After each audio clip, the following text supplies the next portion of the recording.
Hi everyone, today I'm going to cover the basics you need to know for working with sections in Figma. Sections are useful because they can mark specific areas of your canvas when working with others. It's great for organization and then also grouping your files together or your frames together for development. So the way that you use the section is that you go to the top left-hand side of the screen where you see this frame and you can select the drop-down and you can select section or you can select Shift S. So go ahead and select that. And I'm going to go ahead and mark these two purple frames or these frames with the purple triangles. So there you go. It went ahead and marked it. And as you can see, I can't see my frames anymore because they're white. So I'm going to go ahead and change the background of my section to a purple color.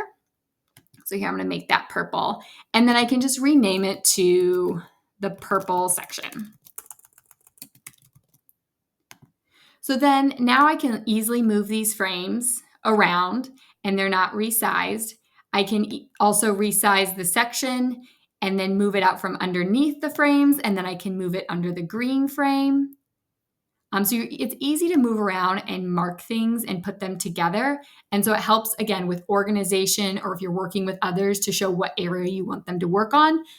You can also use it for marking it for development. So you have this little button here and it says ready for development. So your developers can start working on part of your prototype.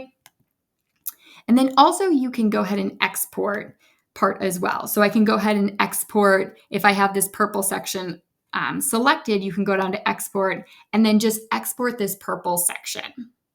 Now, if you want to delete a section, you can select delete, but as you can see, if you hit delete and you have frames in the section, it will delete the frames along with the section. So I'm going to go ahead and bring those back. So if you're on a Windows computer, you can hit Control Backspace and it will just delete the section from behind the frames. Or if you're on a Mac, you can hit Command Delete. So this covers the essentials that you need to know for working with sections in Figma. I hope this was helpful and thanks for watching.